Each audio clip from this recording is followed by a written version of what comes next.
आते हुए कहा। ज्यादा लगी क्या? आई एम सॉरी छोटे, हम तो बस। वो कह ही रही थी कि आदित्य हंसने लगा। उसने हंसते हुए ही कहा, ओफो दीदी, आप कितनी जल्दी परेशान हो जाती हो।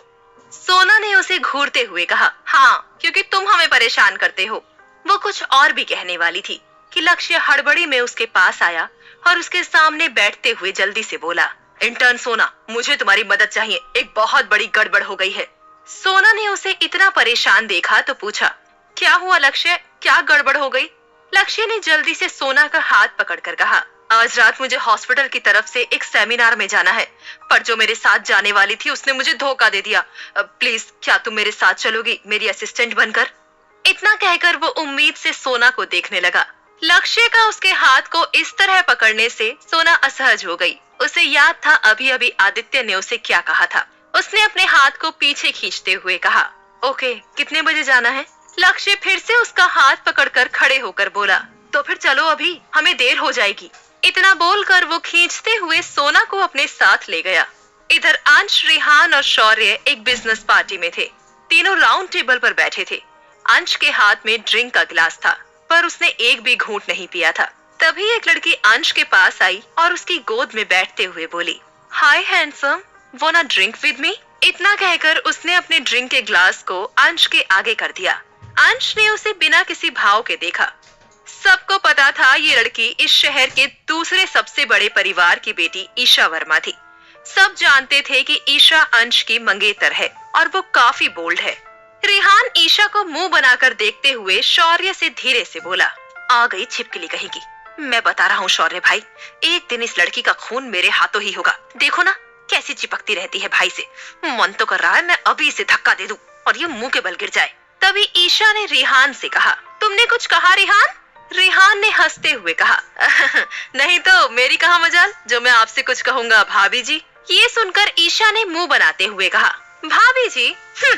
Don't call me that, call me Isha, only Isha. Isha ने अंश से सिडेक्टिव टोन में कहा, बेबी चलो ना, हम अकेले कहीं चलते हैं, मुझे तुम्हारे साथ टाइम स्पेंड करना है।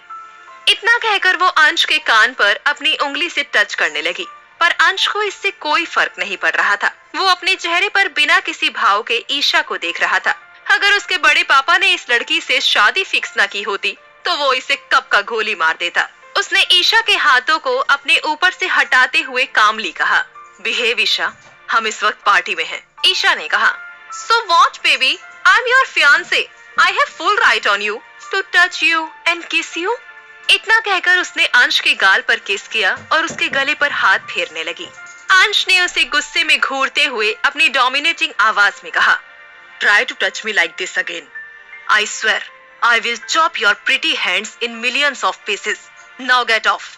ईशा उसके इस तरह बात करने से थोड़ी डर गई और वो अंश की गोद से उठ गई। उसने शौर्य और रेहान को देखकर कहा, oh okay, bye guys, my friends are waiting for me. इतना कहकर वो अपने हाई हील से टक टक की आवाज करते हुए वहां से चली गई। उसके जाने के बाद रेहान ने हंसते हुए कहा, पता नहीं आप इसे कैसे झेलते हैं भाई, मुझसे तो एक मिनट बर्दाश्त नहीं होती। वैसे भाई मैं आपसे एक बात कहूँ, अगर न्यूज वाली लड़की के साथ आपकी शादी हो गई ना तो कसम से मजा ही आ जाता। आई विश वो ही मेरी भाभी होती।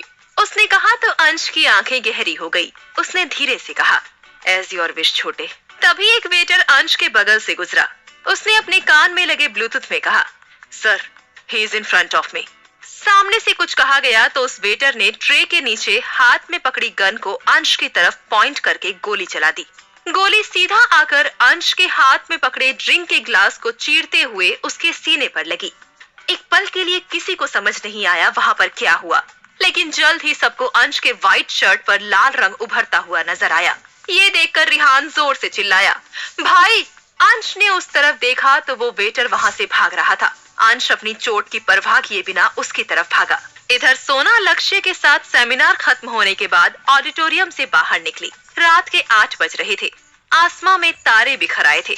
तभी लक्ष्य ने सोना से कहा, ओ सोना, लगता है मैं कार के अंदर ही भूल आया हूँ, तुम यहीं रुको, मैं लेकर आता हूँ। सोना आसमान में खिले बड़े से चांद को देखते हुए आगे बढ़ती जा रही थी। उसे पता नहीं चला कब वो हाईवे पर आ गई। ठंडी हवा उसके चेहरे को छू रही थी। जिसे महसूस करते हुए उसने अपनी आंखें बंद कर ली। उसे याद नहीं था कब उसने इतने सुकून से इस खुली हवा में सांस ली थी। वो अपने दोनों हाथों को बाजू में रगड़ते हुए जा रही थी कि तभी एक आदमी भागता हुआ आकर उससे टकरा गया, जिससे सोना जमीन पर गिर गई। लेकिन वो आदमी नहीं रुका। सोना ने देखा तो उसकी कोहनी पर चोट आई थी, जिससे वहां से हल्का सा खून आ रहा था। वो जल्दी से खड़ी हो गई और अपने कपड़े झाड़ने लगी। तब जाकर उसे एहसास हुआ कि वो ऑडिटोरियम से कितनी दूर निकल आई है। वो जाने को ही थी कि उसने देखा सामने से एक आदमी भागता हुआ आया और उसे देखकर उसके सामने रुक गया। उसे देखकर सोना की आंखें बड़ी हो गई। स्ट्रीट लाइट में वो उसका चेहरा अच्छे से देख पा रही थी। उसके सामने अंश खड़ा था। उसकी सफेद शर्ट पूरी तरह से खून से सन चुकी थी। उसे देखकर सोना के कदम अपने आप ही पीछे जाने लगे। तभी अंश ने अपनी गन उसके ऊपर पॉइंट कर दी। सोना ने ये देखा तो उसकी सांसें ही रुक गई। अंश उसकी आंखों में देख रहा था। सोना कुछ समझ पाती उससे पहले अंश ने 2 बार गोली चला दी, जिसकी आवाज से सोना ने कस के अपनी आंखें बंद कर ली। गोली सोना के कान के बगल से गुजरते हुए उस वेटर के पीठ पर जा लगी, जो वहां से भाग रहा था। सोना को जब कोई दर्द महसूस नहीं हुआ तो उसने अपनी आंखें खोली और उस तरफ घबराते हुए देखा। वो आदमी कुछ वक्त पहले उससे टकराया था। वो जमीन पर गिरा हुआ था। सोना ने ये देखा तो वो काफी घबरा गई। सोना घबराहट में बोली, आपने मार दिया उसे? उसने अपने मुंह पर हाथ रखते हुए अंश को घबराई नजरों से देखा। अंश उसकी तरफ धीमे कदमों से बढ़ा। वहीं सोना अपना पैर पीछे की तरफ ले जाने लगी। सोना ने चिल्लाते हुए कहा, डोंट कम टू मी, दूर रहिए हमसे, यू आर अ मर्डरर, हम पुलिस को बता देंगे, आपने किसी को मार दिया। वो इतना बोलते हुए पीछे बढ़ रही थी, तभी एक लाइट पोल से टकरा गई। अंश उसके एकदम करीब आकर खड़ा हो गया। सोना अंदर से घबरा रही थी, पर वो अपनी हिम्मत दिखाते हुए उसकी आंखों में देखने लगी। अंश ने अपनी भारी लेकिन ठंडी आवाज में कहा, ओ रियली, तुम पुलिस को बताओगी? क्या कहोगी तुम उनसे? ये कहते हुए वो उसके चेहरे के एकदम पास आ गया। सोना उसे धक्का देते हुए बोली, हाँ, हम पुलिस को बता देंगे, आपने हमारे सामने एक आदमी को गोली मार दी, आप एक खूनी हैं। ये सुनकर अंश उसे गुस्से से घूरने लगा। आज तक किसी ने भी उससे इस तरह बात करने की हिम्मत नहीं की थी। ये लड़की बार बार उसे ट्रिगर कर रही थी। उसने सोना की कोहनी पकड़ी और अपने करीब खींचकर दांत पीसते हुए बोला, तुम्हें लगता है अंश रायजादा किसी से डरता है? वैसे भी तुम पुलिस को कुछ तब बता पाओगी ना जब तुम खुद जिंदा बचोगी। क्या होगा अगर मैं तुम्हें भी मार दूं? यहाँ दूर दूर तक कोई तुम्हें मुझसे बचाने वाला नहीं है। ये सुनकर सोना की आंखें फैल गईं। उसने इधर उधर देखा तो सच में वहां पर कोई नहीं था। ये देखकर उसे घबराहट होने लगी। साथ ही उसकी कोहनी में काफी दर्द हो रहा था, क्योंकि अंश ने उस जगह को कसकर पकड़ रखा था जहां उसे चोट लगी थी। अंश ने कहा, देखा, यहाँ तुम्हें मुझसे बचाने वाला कोई नहीं है, तो मरने के लिए तैयार हो जाओ। फिर सोना के सर पर गन पॉइंट किया तो सोना ने डरते हुए अपनी आंखें बंद कर ली। अंश सोना के चेहरे पर बदलते भाव को देख पा रहा था।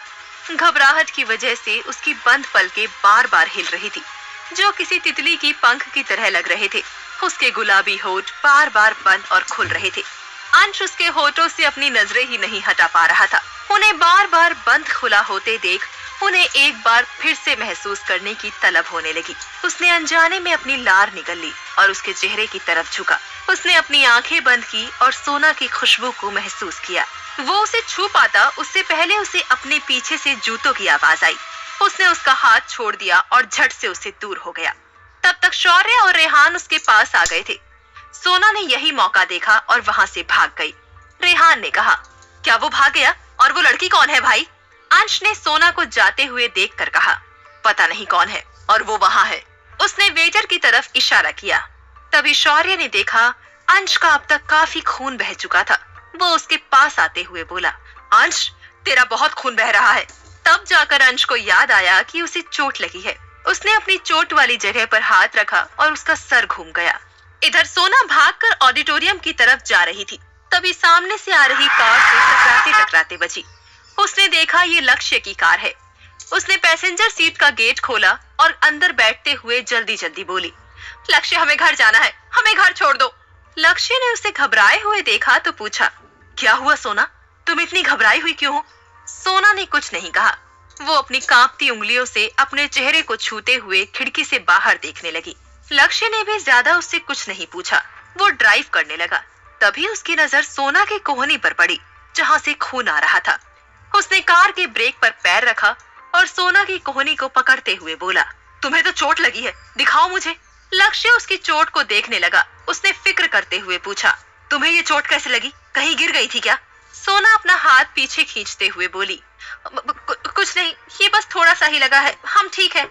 लक्ष्य ने उसकी बाह को फिर से पकड़ लिया। उसने कहा, ये तुम्हें कम लग रहा है, इतनी जोर से लगी है तुम्हें, रुको मैं इस पर दवाई लगा देता हूँ। ये कहते हुए उसने फर्स्ट एड किट निकालकर उसकी कोहनी पर फूंक मारते हुए दवाई लगाने लगा। आखिर इतना क्यों घबरा रही थी सोना? जानने के लिए सुनते रहिए फोर्स्ड वाइफ, सिर्फ पॉकेट एफएम पर।